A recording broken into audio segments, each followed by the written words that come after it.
Well, hello there, good evening, and welcome to Spectrum Debate 30. Whether you're watching live on YouTube, Google Plus, or on SpectrumDebates.com, you are, as ever, very, very welcome. Tonight we'll be debating a variety of topics chosen by our guests, but of course we will want to hear your views and opinions as well.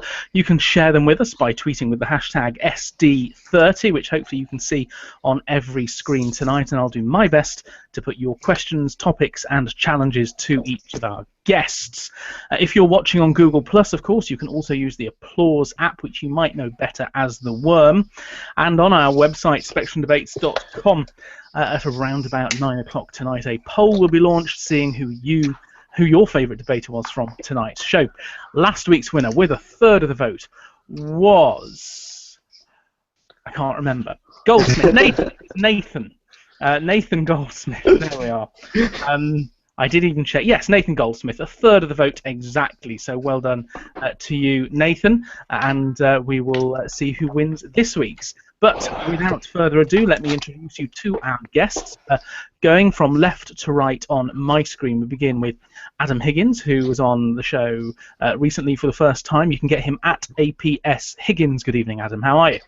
Good evening, Gareth. I'm pretty good. Thanks for having me back. You've had a busy day in work. Thank you very much indeed for coming on after all of that. It's nice to have you here. Thank you very much, Gareth. Now, what's your topic going to be tonight? Tonight I'll be talking about assisted suicide and probably touching, if I get time, on separation of church and state. Lovely. Thank you very much indeed. Another returning guest, it is Joseph Hudson Small. You can reach him at Joe Hudson Small. Good evening, Joseph. How's your weekend going? It's been all right, thank you. And we've had the debate already. If anyone has an opinion on whether or not Joseph is in a bright enough room, let us know, because further alterations can be made, or if you'd like it to be a little bit darker. We touched on all the controversial topics on this show. Good evening, Joe. Joseph doesn't have a topic tonight. He's going to be joining in with the other three topics that we do have. Our next guest is another returnee. It is Liam Bones. Good evening, Liam. How are you? Good evening. I'm good, thanks, Gareth. I think you do have probably the most appropriate backdrop of any guest we've ever had on this show. You say that every time, Gareth. Yeah, sorry? You say that every time. Well, because so far no one has managed to do that particular backdrop. So when someone does, I will say it to them. So anyway, welcome, Liam. What's your topic going to be? My topic is generally the proposals for English votes for English laws, which came to Parliament this week. Fantastic, thank you very much indeed. Next is another returning guest. Everyone's a returning guest this week. In fact, it's Matthew Wilson, who appears to have sprouted glasses in the last 30 seconds, which I hadn't noticed before. Good evening, Matthew. How are we? I am fine. How are you, Gareth? Oh, absolutely superb. Thank you very much indeed. Those are particularly extravagant glasses, actually. I always thought mine were quite impressive, but you've beaten me. I am I can't say the word, but I am a really outgoing person. So. Okay, and I think the Di Serono will have helped with that this evening. So yes. Yes, thank you. Matthew, like Joe, is coming on to join in with the discussion tonight. He's not going to be leading a topic. And our last but by no means least, it is Nathaniel Higgins returning again. Good evening, nice to see you. Old ladies all over the country will be screaming in horror at a hoodie appearing on their screens. Please be assured Nathaniel is not generally the violent type, as far as we're aware. What's your topic tonight? So I'm mostly going to be talking about unions, the minimum wage, and how I think we start going backwards in those terms. Marvellous, thank you very much indeed. And just for clarity and openness, my name's Gareth. I'm the host for tonight. I am a Conservative, but I'll do my best to play devil's advocate and put all of your points equally and challenge each of our guests tonight. Before we begin with our first topic, which was chosen via the laser selection process, and that will be Liam's topic, a couple of items of news. Of course, the big breaking news at the moment is it appears that the people of Greece have voted no in their referendum. Of course, it's a referendum that no one was expecting, on a topic no one wanted to talk about, with a question nobody understood, and a result no one knows the actual impact of. So, well done, Greece. Having invented democracy, you've now finally buggered it up for all of us. Thank you for that. Speaking of democracy, of course, we move to the Labour Party. Jeremy Corbyn, who managed to, at the last minute, scrape into their leadership election, has now bagsied not only non-affiliated union RMT and ASLEF support in the Labour leadership election, but Unite, the biggest union in the UK and the largest donor to the Labour Party, is backing Jeremy Corbyn for Labour's leadership. In other news, the Farm Turkey trade union has also voted to carry out Christmas this year, so it's a good year for everyone who supports the Labour Party. Now, without further ado, we're going to go on with our first topic, which is introduced tonight by Liam Bones. Off you go. Okay, so this week, Chris Grayling, the leader of the House, put forward the government's proposals for English votes for English laws, and it essentially would mean that I'll go through the process first, actually. So when a bill is put to the House, the Speaker decides whether it's deemed to be English only or English and Wales only, sort of very much as he does with financial bills. So financial bills don't go forward to the Lords. And if it's deemed to be English only or England and Wales only, then the bill goes to its second reading committee stage as normal, but it would be considered by only English MPs at committee stage, and they would reflect the number of MPs that a party has in England at the committee. And then when it gets to its third reading, it would need a double majority. So you would have to have a majority of the whole House and a majority of just the English MPs for it to pass. And the votes would be counted electronically by the tellers, and they would that's how you get your double majority result quite quickly. So it would be used for like things like the NHS and education, which are sort of English-only issues, because otherwise they devolve to Scotland and Northern Ireland. I'm just wondering what the panel think of it, to be honest. Thank you very much indeed, Liam. A few of the tweets we've had so far. A couple of people keep using a word I don't understand. Daryl Devine at the Dazro says the Twinkie-licious hour. Nathaniel is complaining that his hair's really bad, hence the hood is up, although he has been told off by at least 3 people on that score by now.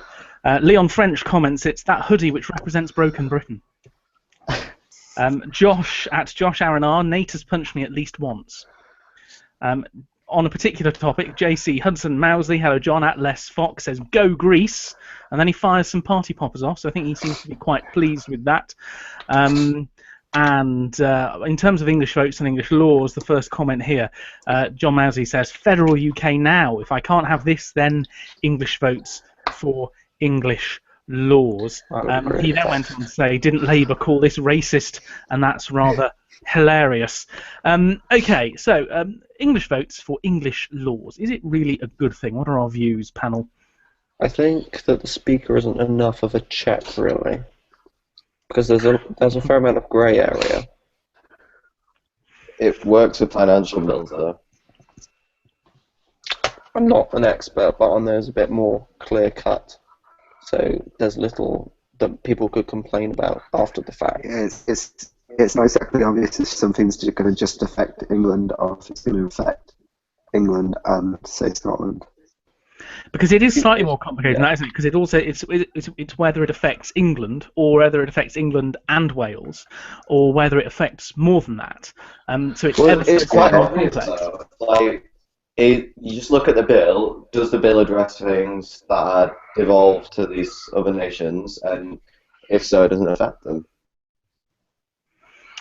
Right, does someone else have a view on this one? What do we think? Just give us a brief overview, and then we'll grab a few points in depth. I just find it really ironic that a unionist party is trying to further divide the union by putting this bill forward. Well, it's not really further dividing the union. The union is divided. It's just making the people of England and Wales have the same amount of power as the people of Scotland and Northern Ireland.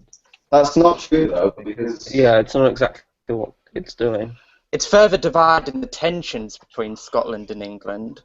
But haven't you fallen for the nationalist argument there, Matthew? Because I watched the SNP stand in Parliament and talk about... I mean, the SNP standing in Parliament talking about how this was going to destroy the Union. I mean, first of all, getting over that stretch of irony. Isn't the fact here that...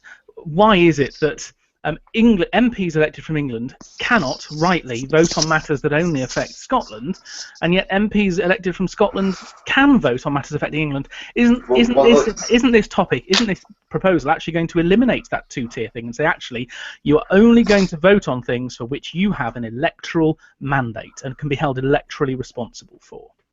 Gareth, Scottish MPs can't vote on Scottish foreign policy either, though. Indeed, but they're not. Indeed, But they're not elected to do that, are they? If you're elected from Scotland, you're elected on, say, 30-40% of what the House of Commons is capable of doing, because that's all that affects your residents. Because the rest of it's done by the Scottish Parliament. So you are elected to do that specific job. Whereas people in England, we only elect our members of Parliament. We don't have English members of an English Parliament. Yeah. So that's the difference, isn't it? You're kind of touching on what I think about it. I think that it addresses a real issue, but it's going by the wrong way. It just seems a really convoluted way. Hang on, Matthew. Let Nate finish. Matthew, go on. Nate, go on.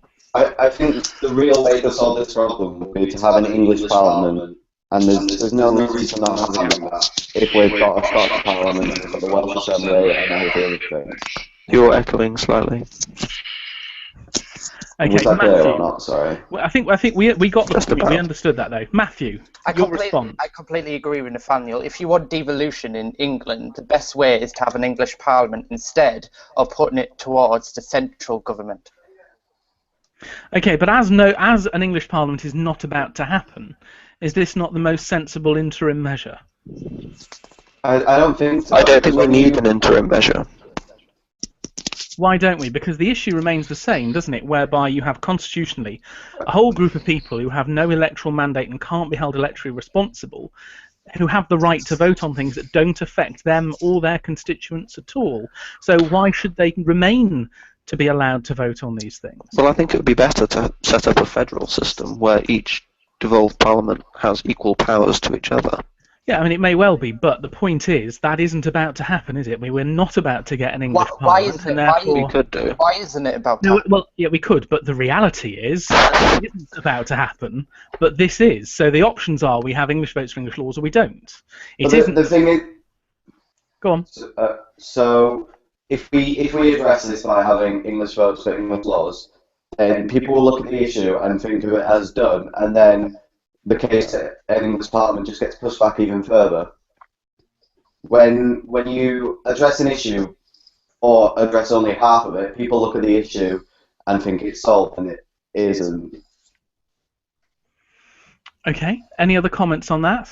It just really confuses me that the Tories went through an election saying, oh, those evil Scottish nationalists, oh, they're going to destroy everything and everywhere, and then started proposing English nationalism.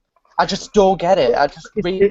It's not English nationalism. English votes for English law is not nationalism. It's just meaning that those who have the right to vote vote for that issue. I don't see why certain people should vote on issues that don't affect the people who put them in place.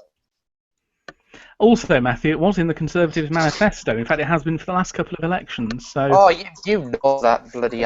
if I disagree with something in the Conservative manifesto, then I'll bloody well say I won't. Yeah, you're entitled to disagree with it. Of course you're entitled to disagree with it. My point was, you were saying, they were banging on about the evils of Scottish nationalism, and then suddenly they brought this out. Well, they've been talking about it for a decade. So I don't think they've been talking about decades, but I just don't get how they went through an election saying nationalism is evil, it's against the union. No, because the point of that was that there was going to be SNP in government, whereas here it's not about having a party in government, it's about having equal powers between members. So at the moment, for example, the SNP can decide on laws in Scotland, so they can decide on tax, they can decide on the NHS, they can decide on education, and they can also decide on national issues for the whole country in Westminster. But English MPs don't have that. They can decide on national issues, but they can't decide on England-only issues on their own. That's not fair.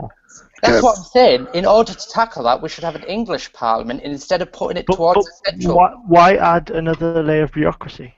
Because English votes for English laws is only half the answer to the problem.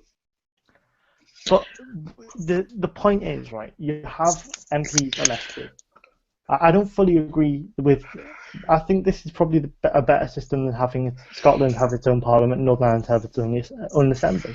If the MPs were elected and they voted on things in a central parliament, because having a we Scottish either need to get rid of the Scottish Parliament or have an English Parliament, and we're not going to get rid of the Scottish Parliament. If this is introduced, will this be the first time we've had electronic voting in Parliament? It's more, yeah. Well, in one sense, it's more electronic recording of voting rather than electronic voting itself. But yes, it would be. A few of the tweets people have sent in so far on this one. Arrow Jam, the Gin Pixie. Some of you are doing this deliberately, aren't you, just to make me read them out? That's my fault. That one's my fault. Fair enough. Well, he says, Liam, your voice is adorable. Jack Hughes at Jack Hughes 666. Does this bill affect you? No. Well, then your opinion means nothing. Okay, thanks. Bye. James Higgins at JS Higgins. If Scotland has Scottish votes for Scottish laws, it only makes sense that we had English votes for English laws. Some people are talking about something called Polcast, but we'll leave that to one side for now. Joe Pollock at J Pollock 1996. Oh, it's bloody common sense, surely, he says. James Higgins, regardless if it's good or not, it's right and fair. Chris G 0000. Not sure the government's proposals go far enough. Re-English votes on English issues, but given other problems in government in tray, it's a simple measure to pass. Where are we? No, that's not relevant. Yes, Joe Durample, Hornby at Joe_DH. Yes, evil is imperfect, but it's a horrible issue that won't be solved until the union breaks up. To me, it seems a decent compromise. A number of people debating hair as well. Michael at Hey, it's Michael 94. We all know it's heading for a federal UK or a breakup, so let's just do the former, and each nation can vote for what it wants. And Henry at Harry Henry Small says, can we have subtitles next time for people who don't speak Northern? Well, I think what you mean by that is people who don't speak proper English, like what we do up here. Any further comments on this one, gentlemen? In particular on the issue, because at this point in time, there is not going to be within the next 5 years an English Parliament set up. So, do you agree with the proposition that's been made on Twitter there by at JS Higgins that this is a good compromise for now, or do you think it would be better to do nothing now and ensure we get a full shebang later? Do nothing now and have the full shebang later. I agree with that. Liam, is there any history of votes on bills that only affected England that were voted down because of Scotland? Well, I know that sorry if I don't mind if I jump in at this point, Liam, but I know there were two things during Tony Blair's government. For example, NHS trust hospitals and the variation in tuition fees, which my understanding was they only got through because of the votes of Scottish MPs. MPs from English constituencies by majority voted against them, and of course they only affected people resident in England because they're both devolved matters in Scotland. And you've got a point in Britain where I think this was I can't remember, Nigel Dodd's maiden speech to this Parliament, where each country in Britain voted for a different party. So having the SNP in Scotland, Scotland voted for the SNP, that's fine, they decide policy. England voted for Conservatives. So Conservatives should be deciding what goes on in England. Well, obviously, sort of democratically by the North Ireland Labour or whatever. But the point is that the votes of the SNP and Northern Ireland parties and Welsh nationalists are like, they shouldn't be part of it because everyone else has it. A couple more comments. Sorry, a couple more comments here, and I'll come to you because these, some really good points coming on here. James Higgins, no one's calling Scottish MPs evil. It's just not right that they should have a say on laws that affect another country. Leon French, I have a solution: reverse devolution, re-establish the empire. Leon French, the king of democracy. Yes. Alexander P. at the Whoa, Alex. In my opinion, there's no point on voting for a law that won't affect you. They shouldn't vote on that sort of stuff because it's not for them. Cameron S. OBE, Cameron _surname. Let's face it, this is a mess and we should return to the good times of a full unitary state. Chris G points out the Tories were elected on their manifesto. It didn't pledge an English parliament. There were another couple. Oh yes, and Cameron here. Remember, English people having the same power as Scottish people is nationalism and is basically Hitler. Hashtag sarcasm. Then Chris, should we? Chris G, you can come back in one sec, Matthew. Chris, at all riff no raff, I remember the SNP wanting to lock the Tories out of government. The shoe is on the other foot now. They must be gutted. Bradley Booth, a voice from Scotland here at Bradley_Booth95. So Scottish people wanting to make more decisions equals bad. English people wanting to make more decisions equals okay. And Leon French is wanting to know who's breathing right into their microphone. He feels like he's getting creepy phone calls. I bet that's not the reaction you're having, is it, Leon? And goodness me, lots and lots of tweets on this one coming in here. Matthew, you wanted to say something? Should we start banning male MPs for voting on abortion laws now because it doesn't involve them? It's not remotely the same thing, though, is it? I know it's not the same thing, but should we? Because it doesn't associate. Why are you making the No, but the point is that an MP is there to represent No, some of the people. tweets. the constituents. Yeah, of it's England, so their vote the represents England.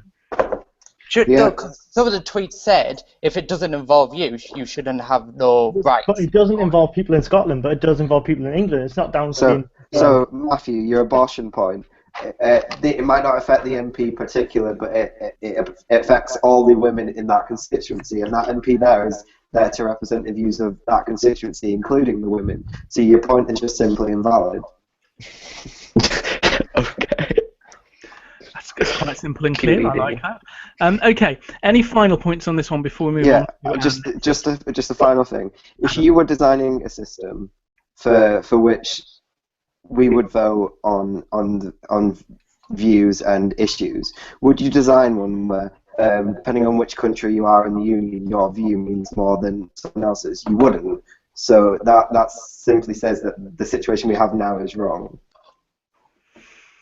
Okay, Liam, you can explain that point when you close this topic in a minute. Anyone else a final comment before Liam closes? No? Okay, Liam, do you want to answer that point and anything else before you close the topic? I'm not sure the answer to it. I completely agree with what Adam said. I think this is going to be implemented before. Well, the procedure committee are doing a review of it before summer recess, and I think it's going to have its first and second reading before the end of the year. So it could be implemented by Queen's Speech next year, maybe, which would be interesting. Thank you very much. A few more tweets from you before we move on to our next topic. Joshua Dixon at Josh Dixon tweets, devolution should be about bringing power closer to local communities. English Votes for English Laws does not do that. The real Flynn Scottish Scouse. I agree with the idea of English Votes for English Laws, but the way it's being put across at the moment I don't like. Adam Hawks at the Adam Hawks says nothing now and redesign the system from scratch, otherwise it just won't work. Michael Craig at Michael Craig 96 points out that anything south of Gretna isn't northern. People saying nice comments about various members of the panel here, which is rather good. Bradley Booth, but if you act as if Scotland has full home rule, it doesn't. English laws still have an effect on us. Okay, so we are going now to pick our next topic. We've only got the two, using the laser selection method. The next topic is going to be opened by Adam. Okay, sweet. So today I want to talk about assisted suicide, and firstly I wanted to begin by talking about the situation as it is. So right now we're probably all aware that it is illegal to assist in the suicide of another person, and if you are deemed to assist in the suicide of another person, you can get imprisoned for up to 14 years. And the phrase assisting in the suicide of someone else is quite loose, and it means that even if you know that someone is going to commit suicide and you don't do anything about it, in certain situations that can be deemed as assisting them to do it. And I don't agree that this should be the case. And there are a couple of reasons why this is still the case. One, I believe that the church has too much control over this. The Pope in particular has been stating a lot of things regarding it. He's been throwing his hat into the ring, so to speak, and he was talking about it and how he was calling it calling it crazy, and he was saying stuff like it's a symptom of the throwaway culture. And I don't particularly think that this should be how it is. So, and recently, the Scottish Parliament actually talked about this, and a bill went into the Scottish Parliament, and it was rejected heavily. I think the vote was 83 to 13, and it was rejected heavily. And this only concerned those of terminally ill and whether or not they can be allowed to die. This is an issue of allowing people to end their pain and their suffering, and they're not being allowed. They're being made to be kept alive and to live a life that isn't worth living, and there's no hope or salvation. Why is that okay? Thank you very much indeed. Comment so far on Twitter, Jack Hughes. Jack Hughes 666. 82% of the public support Lord Falconer's assisted dying bill, and 80% of religious people support the bill. So what do you think at home? Do you think the assisted dying bill is something that's overdue, or do you think it's too dangerous? It's the start of a slippery slope. Panel, what's our view on the assisted suicide bill or the issue in general? I think that it serves a noble goal. But it needs to be rock solid, and the bill that was put forward to Scottish Parliament just wasn't. And Ruth Davidson, I think it was on Question Time, explained that that's why it was voted down, and that's why she personally voted against it. But this is an argument that this is again arguing that it's okay to reject a bill simply because it doesn't go far enough. And it is okay. And I said that earlier because when you pass a bill that doesn't go far enough, people look at the issue and say it's solved, and it just isn't. Nathaniel, I don't agree that with there being 4,700 suicides per year, I don't think people are just going to look away simply because the first step is passed. Okay, so say that this is passed, and for whatever reason it wasn't rock solid. I'm not sure exactly why it wasn't. But somehow someone gets coerced into committing suicide by somebody else.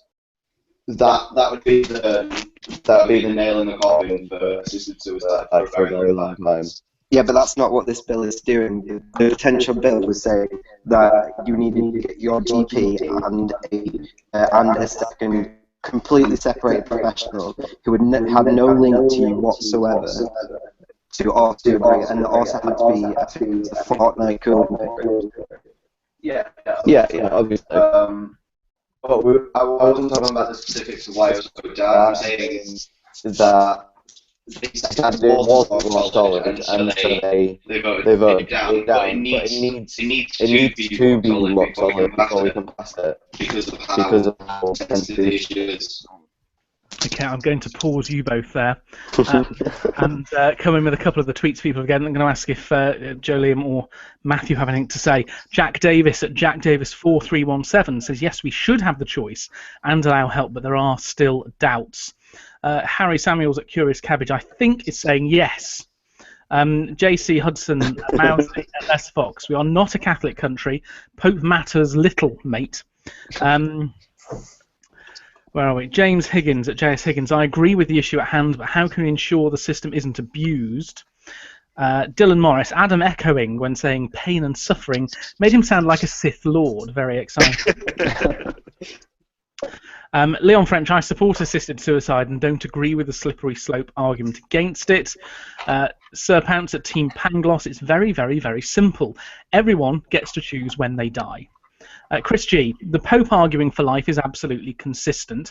I'd oppose assisted dying. Doctors are there to save life, not take it. Darren Grimes at Darren Grimes _. Assisted suicide, dignity in dying, people being able to make their own choice. It's important to me and my liberalism, and #BackNorman. Harry Samuels, all I have further to say on this is 40%. Okay, you've lost me there, Harry.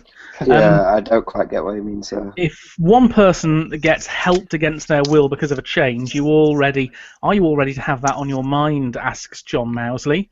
That's a good point. I'll ask you all that in a moment. Josh Aaron R. Terry Pratchett's documentary threw every anti-assisted suicide argument out the window. Adam Hawkes, at the moment, anyone who assists has a possible defence by appealing to the jury. It's not perfect, but they have a slim way out there. Yeah, I want to touch on that. I think it's called the Ministry of Ethics states that they will only convict someone for assisted suicide if it's in the public's interest. You're not necessarily going to be convicted. Yeah, the public interest test is the one whether or not to bring a prosecution. The jury have a different test to apply. So the first is but that's why not so many come to court, because the Crown Prosecution Service has decided it's not in the public interest. Okay, so that point, first of all, let me ask first of all, very quickly, Joe, Liam and Matthew, in general, on the issue of assisted suicide, voluntary euthanasia, are you in favour, yes or no? Joe? I am. You are. Liam? In principle, yes, but no. So in principle, yes, but not this bill? Yes. Okay, Matthew? Yes, I am.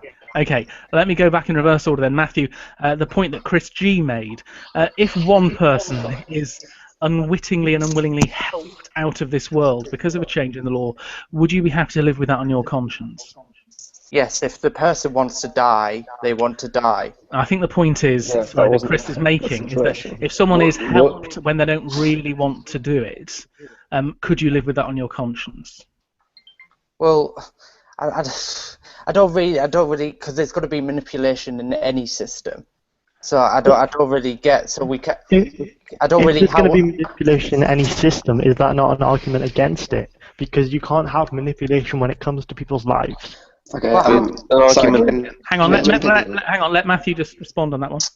How are we going to tackle this manipulation? I just don't get how we're going to tackle it. I think the point that Liam and Chris might make is that you don't change the law if you can't stop it. Okay. What I want to say is, although it might be terrible, it is terrible if one person is manipulated into assisting their death. Sorry, I don't know the terminology we'd use. But when we're looking at the amount of people who are in pain and suffering every year, and they're not given their wish, I would take the risk that one person is manipulated if it allowed all these other people to have their little right. Okay, a few other people are agreeing here in one sense. John Dunsmuir at Admiral_Dunners says, not allowing people to freely and mindfully take control of their life when in physical pain is essentially needless torture. Chris G adds to his earlier point, why restrict assisted dying to only terminally ill people? You either support the right to kill or you don't. I want to mention that, but go on. You can come back in just a moment. Josh, patients won't be manipulated into doing anything. Patients aren't forced into surgery or to receiving treatment. He rejects that idea. Michael Craig 96. I support euthanasia, but you can't pass this bill if it isn't spot on. It's far too risky and would be open to abuse. John Mousley, assisted dying has no slippery slope. When it's allowed, some people will murder their relatives because some people are bastards. And okay, thank you for the clarification, Harry.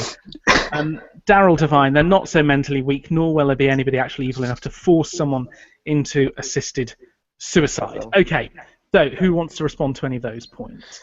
Okay, we're mentioning manipulation, and I'd like someone to explain a situation in how they could manipulate the system, where the system supposed is that your GP, a person who knows you, and someone who doesn't know you, a medical professional, have to agree with the situation. Can I add that all potential persuasion is just all potential, what's the word used?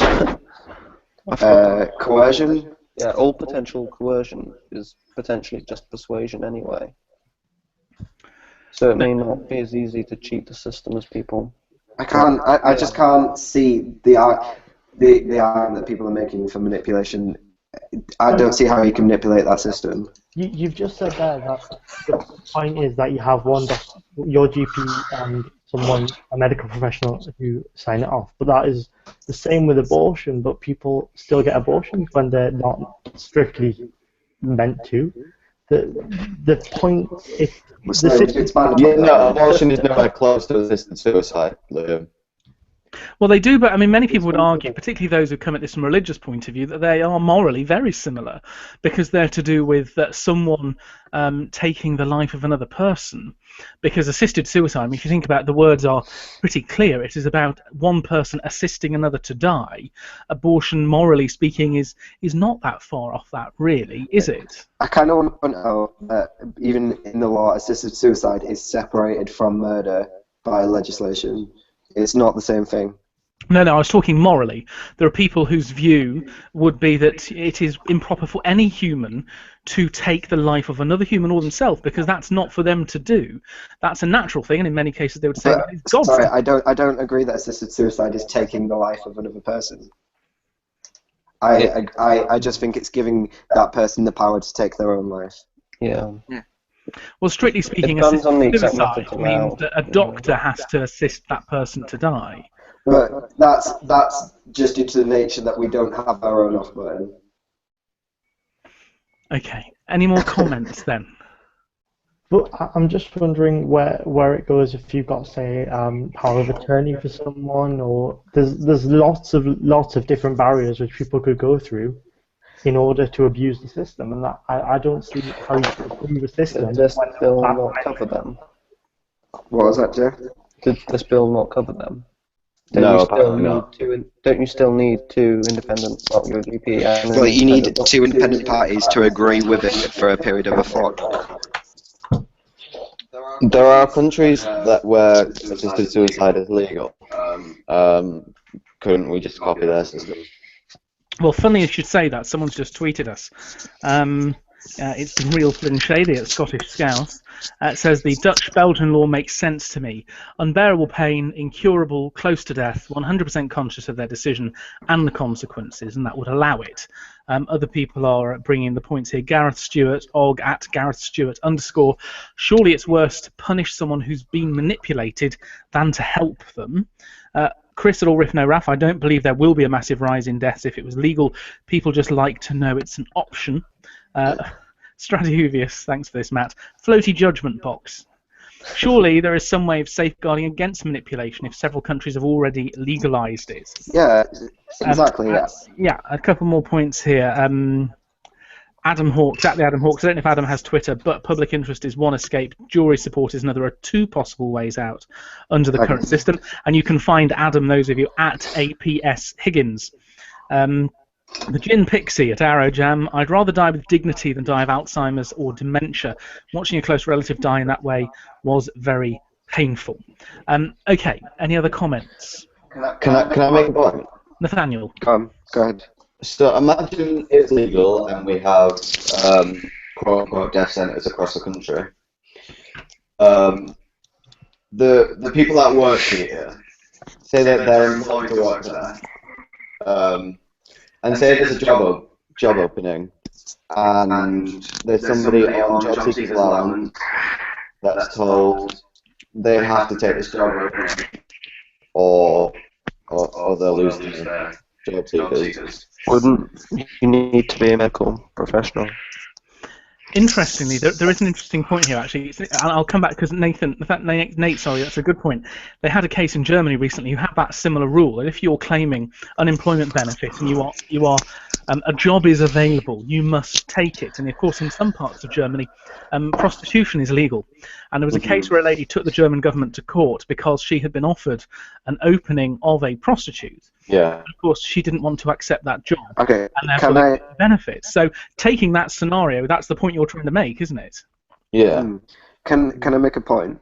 So I don't know the details of this, but I'm going to assume there are situations in which someone's beliefs can allow them to reject a certain job and not lose their job seekers. So imagine a Muslim and a butcher, for example, a non-halal butcher.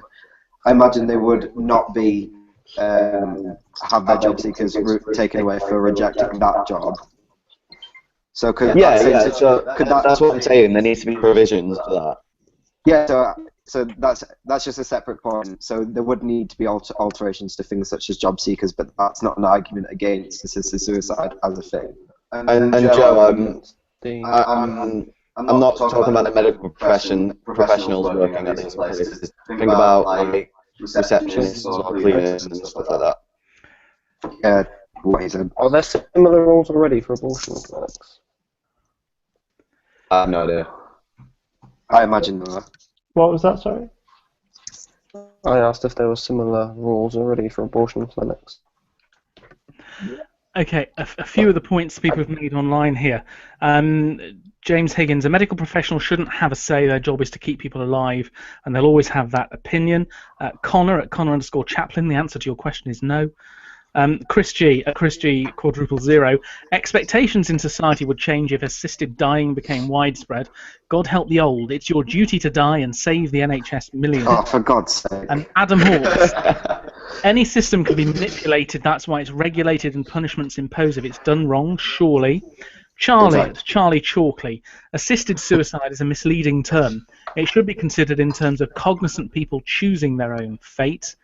Lauren McHenry, there'd be overwhelming pressure on people to take the honourable route, feeling that they're a burden on their family members. John Mousley makes the point. He said he wanted to go if he was in a coma. Honest. The Gin Pixie, doctors have to take an oath, so this will be covered in the bill. Jack Davis says he's responding to other people. I understand the issue is divisive, but we have to be merciful in letting people die with dignity. And Daryl Devine says Joe's got really attractive teeth. Any final comments on this one before I ask Adam to close it? Can I make one more point before people make their closing statements? Go on. Sorry. Yeah, it's true that anyone, it should be their liberal right to have control over it, not they live or die. However, I believe that terminally ill people is the first step. So, terminally ill people, it's imperative that they should be allowed to die with dignity. So that is the first step, and then we can focus on the liberal right of everyone else to control their own life. So personally, my view is that anybody whatsoever should have the right to choose to die. But it's a stepping stone. All right. Isn't the first step to stop prosecuting the families who take loved ones to other countries for them to commit suicide and then come back and get arrested? I think that's a much bigger. That's not as big as an issue as people make it out to be. Since I think in the history of ever, there've barely been 100 people who've ever done that, and they weren't barely any of those were prosecuted. Okay, Matthew, Liam, and Joe. Do any of you want to say a final thing on this one before Adam closes it?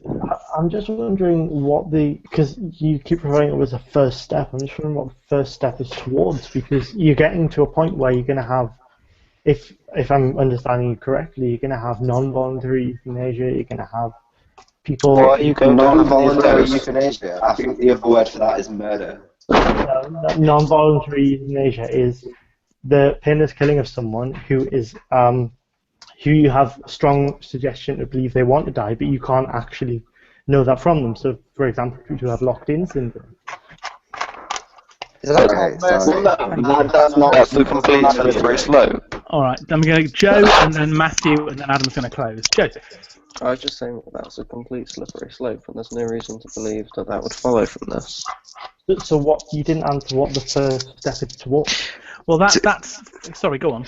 Sorry, I believe that it's a first step towards a place where it's considered a liberal right for people to have control over their own life. That's the final destination for me. Okay. Joe, did you have any final point then, after that? Not other than that, no. Thank you. Matthew, your final points on this one.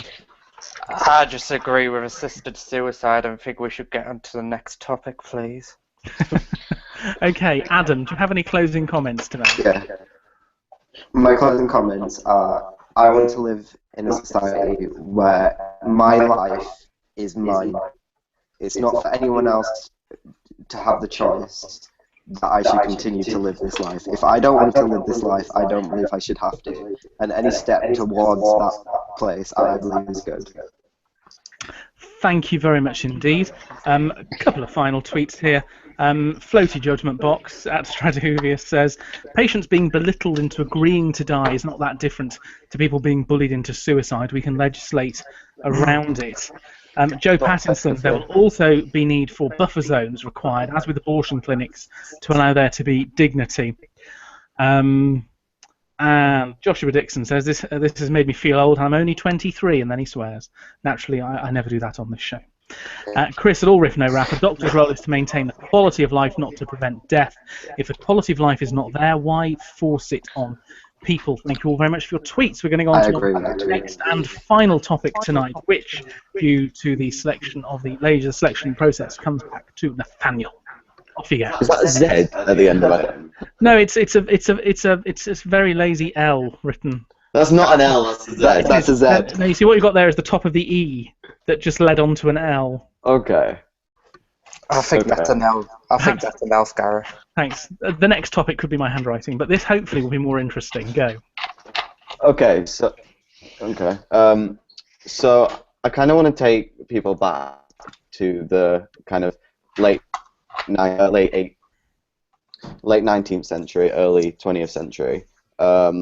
At this time, we have no trade unions, we have no minimum, and I think we don't have pensions this time.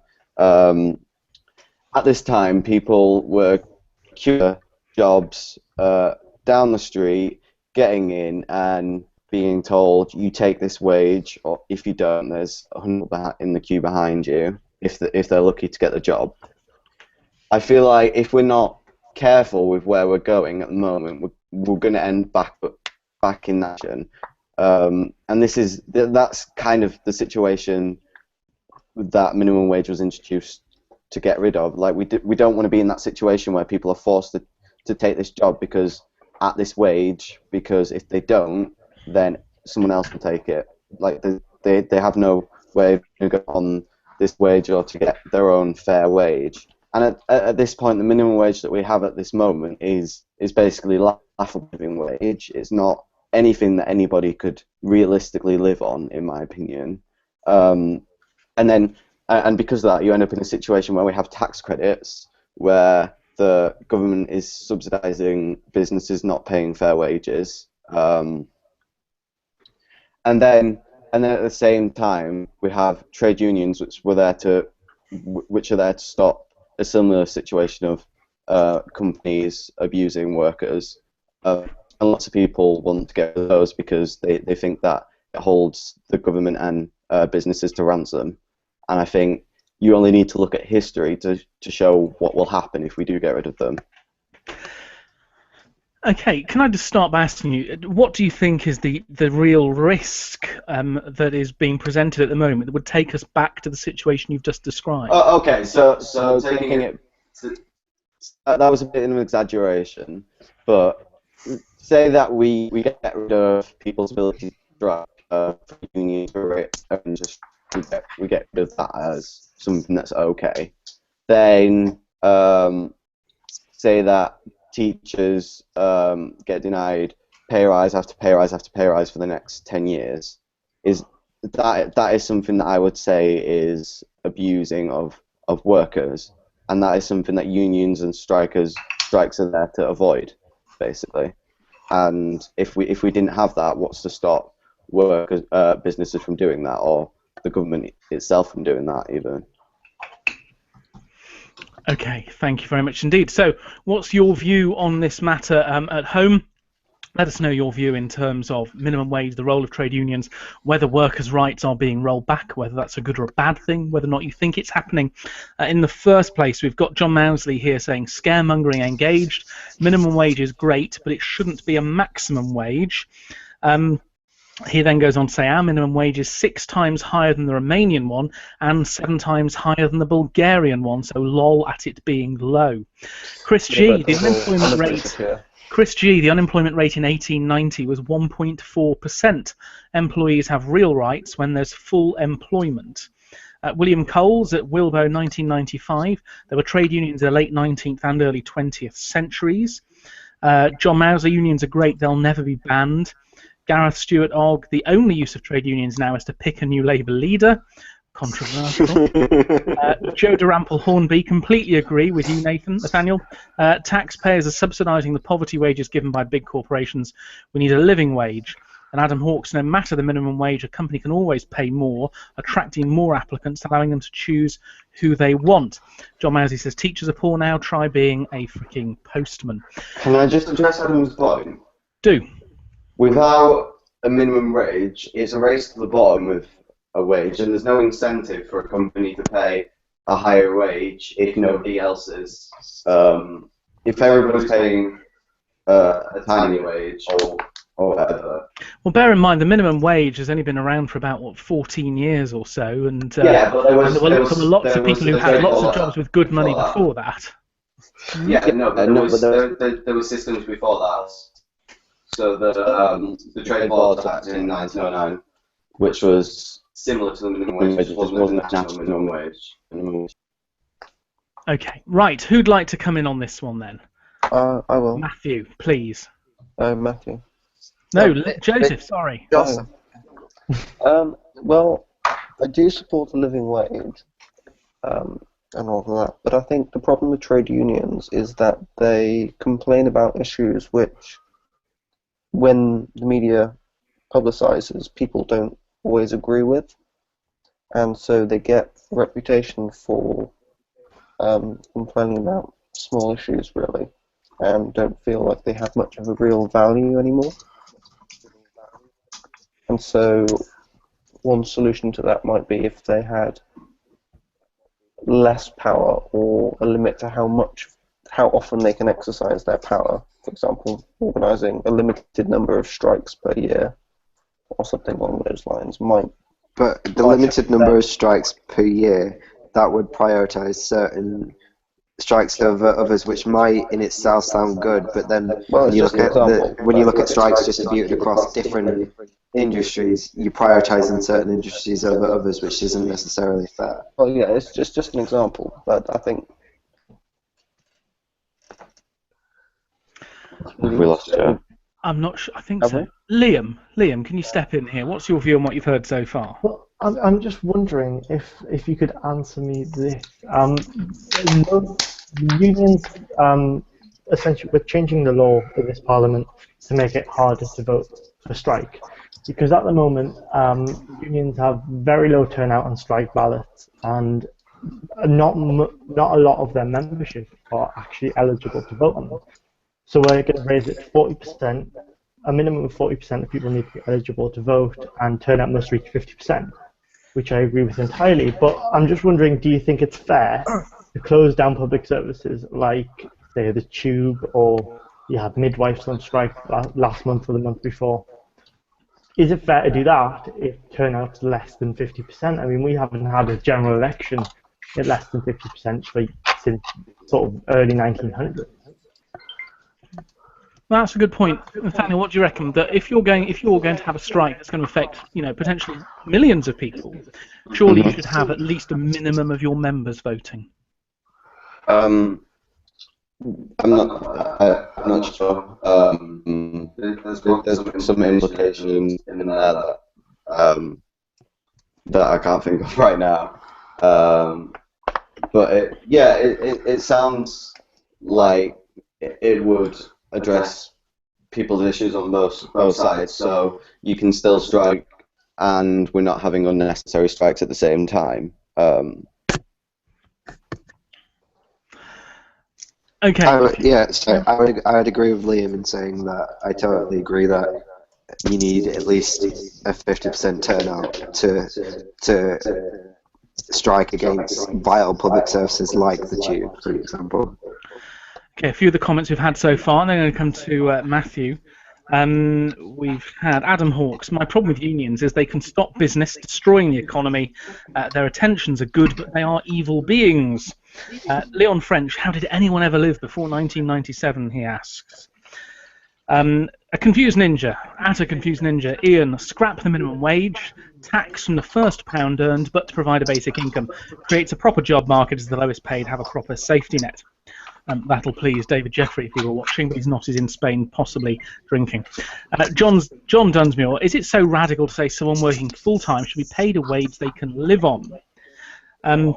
James Higgins, it costs significantly more to live in London than it does in the north. Do we give everyone the same living wage? No. Chris G, it's based on where they work.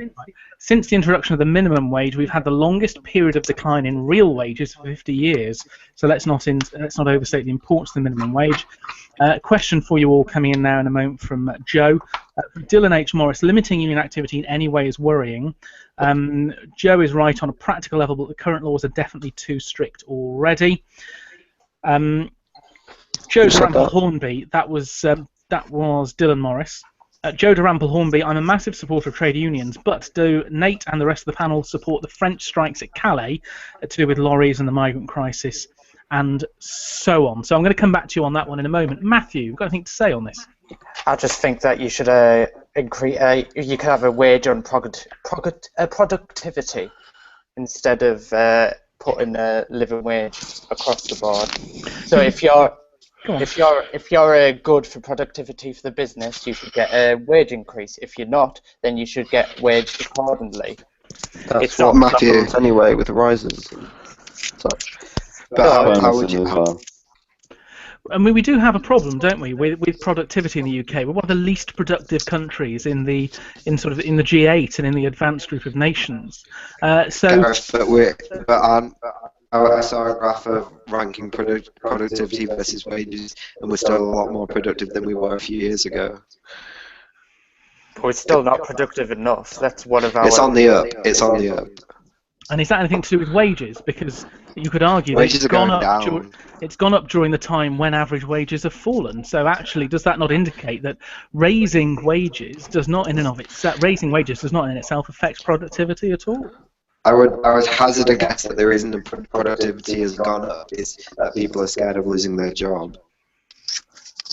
You heard it here. People work harder when they think they might be unemployed.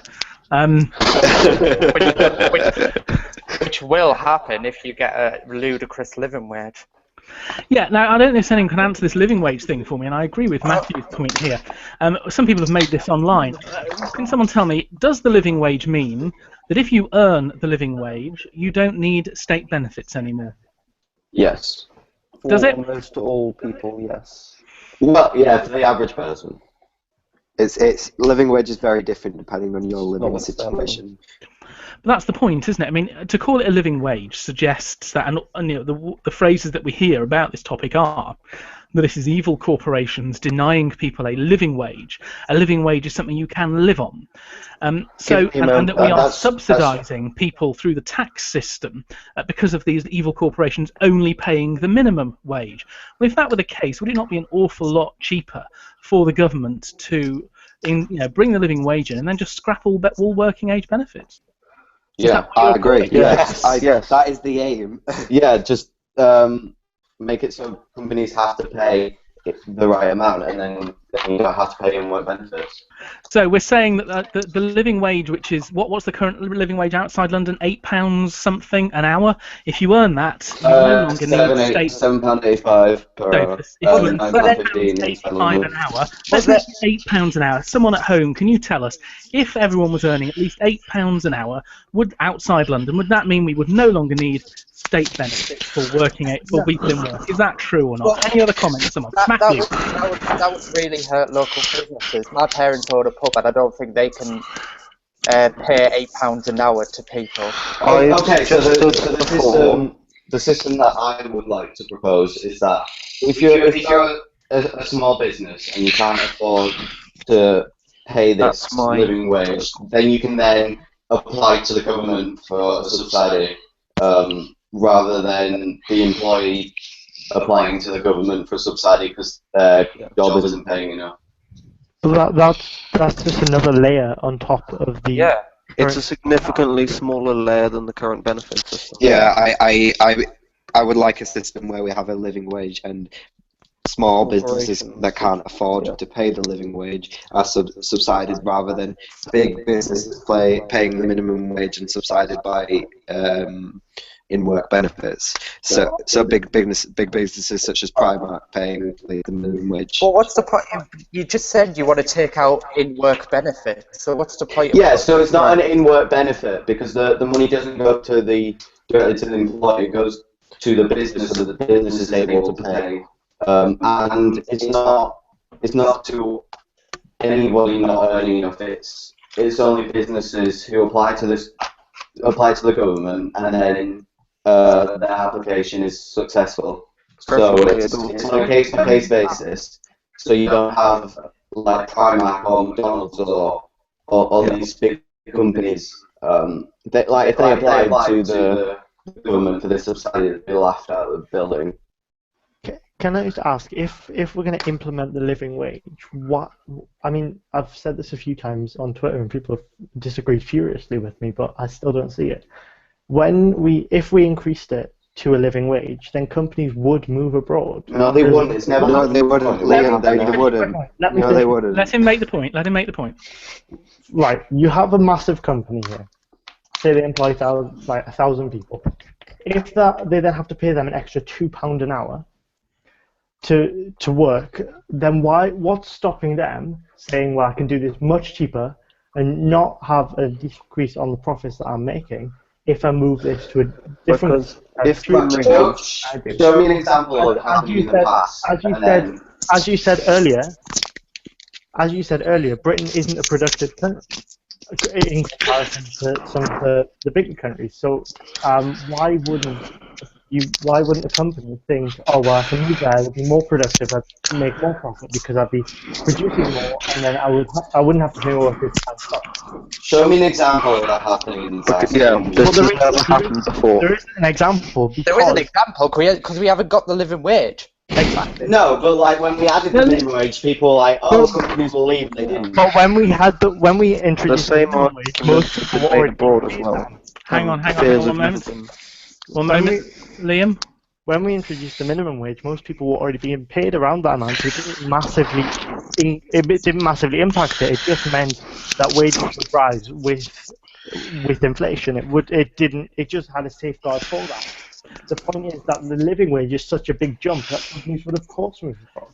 There are two other points on this as well I'd like to make, because it's not just taking up people who are on the minimum wage to the living wage. Those people who are currently earning around the living wage or above, of course, surely their pay would also have to increase. The differentials would have to be dealt with. So this isn't just a matter of count how many people are on the minimum wage, work out how much extra it costs. You've then got to bump up everyone else who's above it, haven't you? Because that increases the costs enormously to every company. Suddenly the people who are one job grade below you are getting a 10, 15, 20% pay rise. Why shouldn't you get a 10, 15, 20% pay rise? Because you're already being paid fairly. But you're not in relation to your job grade, are you, at that point, Adam? And if job grade 1 gets paid minimum wage and job grade 2 is paid £2 more than minimum wage, and suddenly job grade 1 jumps up by nearly £2, well, why shouldn't yours jump up by the same? The thing is, they were not... To denote the fact, to denote the fact that your job, which is worth extra over grade 1, is now paid the same as grade 1. I agree that higher up grade jobs should get a pay increase, but I don't think it should be by the same amount. Well, why not? If it's worth that much more than grade 1, that's not how, we are then that's up to the company. Grade 1. Well, of course, it's up to the company. But what you're telling me, Joe, is, for example, you work for a company and you're on grade 2 in this company because the job you do is more difficult. It's more challenging. You work longer hours. You have to do more difficult things. Suddenly, the people on grade 1 get a 20% increase and they're paid the same as you. Is that fair to you? If the company is so large and so profitable that it is able to pay these workers more money when it's legally required without having to get government subsidies, then I would ask the company to increase my and everyone else's wages proportionally. Yeah, but if the company tells you, but the point is you don't know that, do you, Nate? Sorry. If the company says to you, sorry, we can't afford it. I know you're grade 2 and you have a more difficult job, a more challenging job. You've had to go to university for it, and grade 1s haven't. You've got to pay all that extra debt because of it. You had to do all that training. You're in for, so you're being paid this. You were being paid 20% more than them, but now their rates have gone up by 20% because the And they're government. the people on the minimum wage. But we can't afford to pay you more. There's no legal thing that says we have to pay you more. So, So why is that fair to you? Maybe they're on the minimum wage for a reason.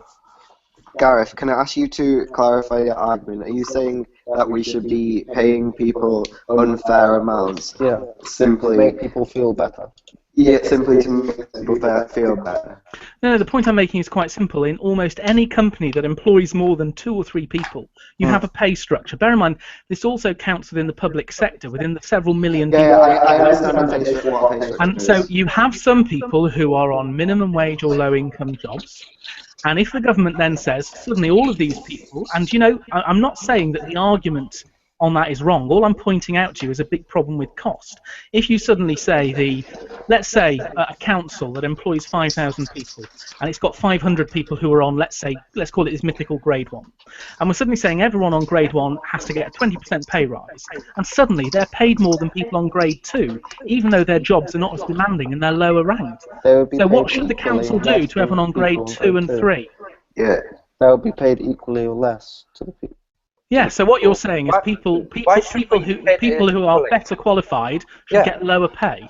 No, they wouldn't get lower pay. They'd get the same pay. Why should we get the same pay? Why should we get the same pay? What's the point of me going into university? I should drop out now and go on a minimum wage job because in a few years' time I might get the living wage. Well, ideally, you'd be able to progress further in the company. Well, you could do that without the living wage. Well, ideally, the increase in minimum wage would increase wages altogether.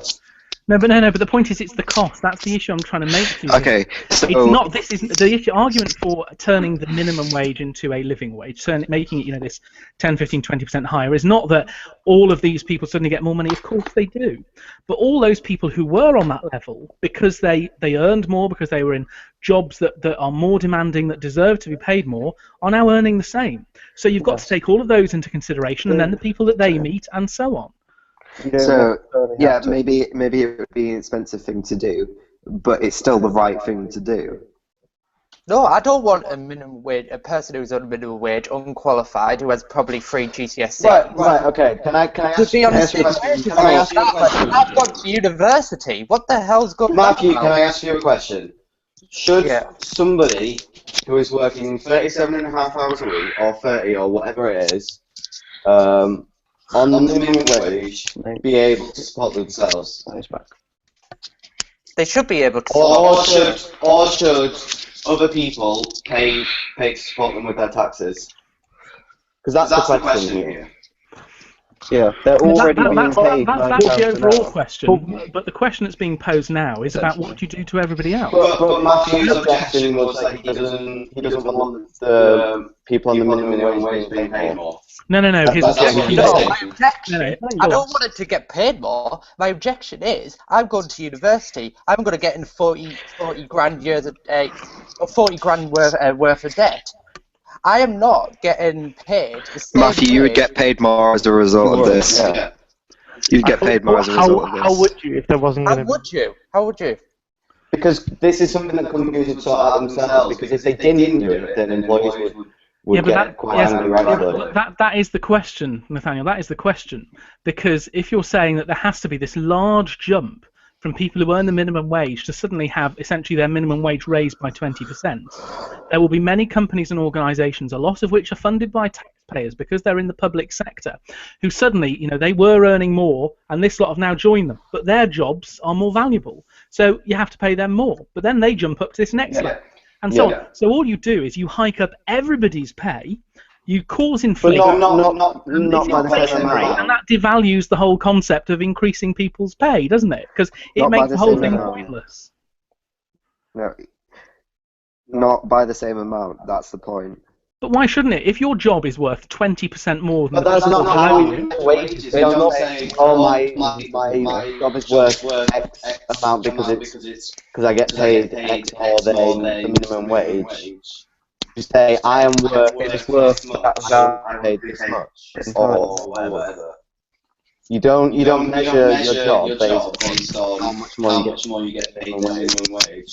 Well, no, they do it based on what you're paid in relation to other people on different grades with different No, but challenges. personally you don't do it. No, yeah. No, because you don't set your own wage unless you're No, self-employed. obviously, but like, if personal minimum wage increases, I'm not going to be angry because there's less of a gap.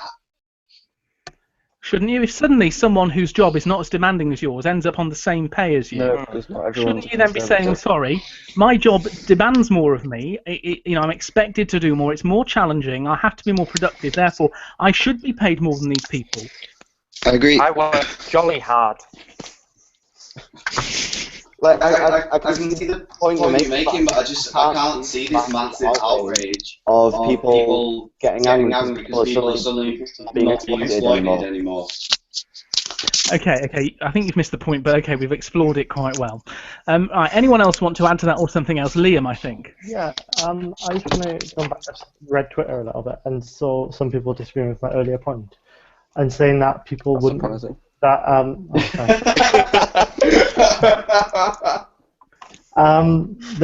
companies wouldn't move away. So I'm just exploring the idea that if they didn't move away, that I don't think that they would take a cut in their profits. So if they don't move away and they have to increase wages, keep their profits the same, are going to increase prices, and the wage increase is pointless because the prices are going to increase. Right. Stop saying that until you can show an example of it happening in the past when we increased minimum wage, because we've increased it before. Yeah, no, but the point is just it's an never been irrational increased fear by that this has level. no basis in reality. It's not. It's a basic principle of economics that if suddenly it happened in the country throughout the 50s, 60s, and 70s. I mean, this was some of the big economic problems we had back then. Trade unions were demanding massive pay increases for their workers. They were going out on strike until they got them.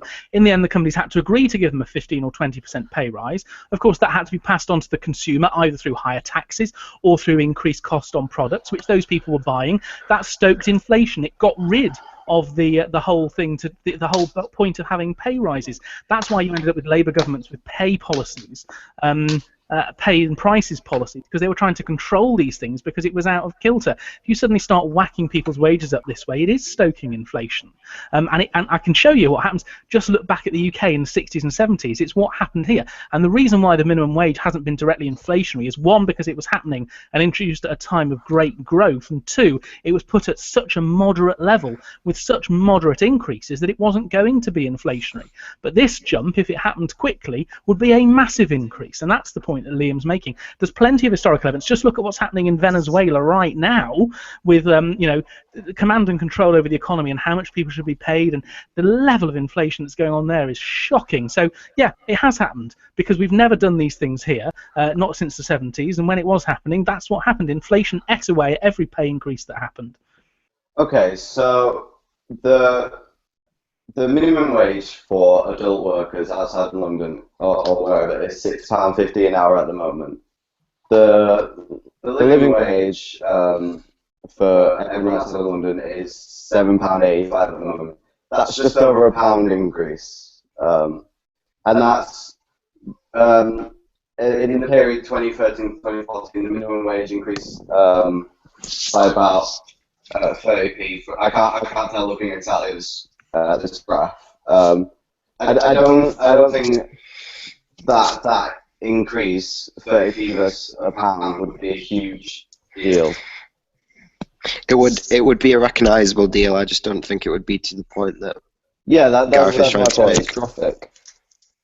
I can't imagine this hell scenario where inflation goes up, all the businesses leave, and all of this just because we've decided to stop letting businesses exploit workers. Do you think, Go on. as an owner, you would take a cut in your profits? I mean, you've seen some of the big businesses. You wouldn't necessarily the profits wouldn't necessarily reduce if you also reduce corporate taxes, because. But isn't that just subsidise? Isn't that the taxpayer just continuing to subsidise it in a different way? What either the businesses can afford to do it, which is the first argument, or they can't, and we've got to cut taxes for them. The businesses will have less money taken from them to be given to their employees because they're not paying them enough to start with. So that would take a huge cut in business rates, because at the moment, I don't know what business rates are, but they're unlikely to be £3 per employee. And that's what we're talking about. So either that is going to go so you can have a higher living wage without increasing prices, but at either end of the spectrum, one of them has to go in order for those profits to be the same. Personally, I just wish that the profits that they're getting right now is through an unfair system. So personally, I think they should be cut, but that's not going to happen. Can I just point out that we're all like, even though we don't have a living wage, people are living on minimum wage, so we're all paying for it anyway. Like even if prices increase, that would just be a different way of paying for it. The point is, if prices increase to a living wage point, you're going to have the same situation where living wage is not enough. Living wage is a scale, so living wage increases as inflation goes. If the minimum wage was the living wage right now and prices went up, then you would still have people. You'd still have people working on earning, like living below the poverty line. You'd still have, because prices go up. It's all relative to each other. And if but the living wage is set based on what someone needs to live. So if that yes, goes but up, if prices go up, then the living wage goes up. It's simple. It's a cycle. All right, does anyone have any final comments before I ask Nathaniel to close this debate? When Nathaniel opened, he mentioned about tax credits subsidising minimum wage, and I think in the budget on Wednesday that is going to be changed. So we cut tax credits and leave it up to council. you can't cut tax credits without increasing minimum wage. It's just not morally acceptable. Okay, well, you can make that point in your closing. Matthew, Adam, or Joseph, any final points before Nathaniel closes? No, I'm alright. Yeah, I don't want to live in a world where people are paid an amount that they can't live on, and then they're having to be subsidised in other ways. We've got to find a way that we're not subsidising big corporations paying an unfair amount, and we've got to do it quickly. Thank you very much. Joseph, any final comments? Do you mean Matthew? No, Matthew said no, I think. Did you, Matthew? No, I don't want it. Okay, Nathaniel, close this debate, please. Okay, so just pointing at the tax credits thing. Ideally, we could get rid of tax credits. Ideally, we could get rid of in-work benefits. We can't do any of that until people are paid enough in the first place. And I don't think the question is whether we should or not, because factually, people are currently being exploited by businesses because they're being paid less than what they can live on. The question is how do we do it? And that's a question that will be asked more over the last few years. Lovely. Thank you very much for that. Thank you all very much indeed for joining in at home. We're very, very grateful. There are lots and lots of tweets on that last topic, but I got a bit involved in the debate, so I've retweeted as many as I can. Thank you very much indeed to our guests who've done an absolutely superb job exploring these very difficult issues tonight. Thank you very much to you, Adam. Thank you, Gareth. Thank you, Joseph. Thank you, Liam. Thank you, Matthew. And thank you, Nathaniel. It's been great fun. Thank you for joining us. Hope to see you all next week. If you'd like to be on next week, do get in touch. DM us at Spectrum Debates. Until then, that's it. Enjoy the rest of your Sunday. Good night. Good night. Night. Night.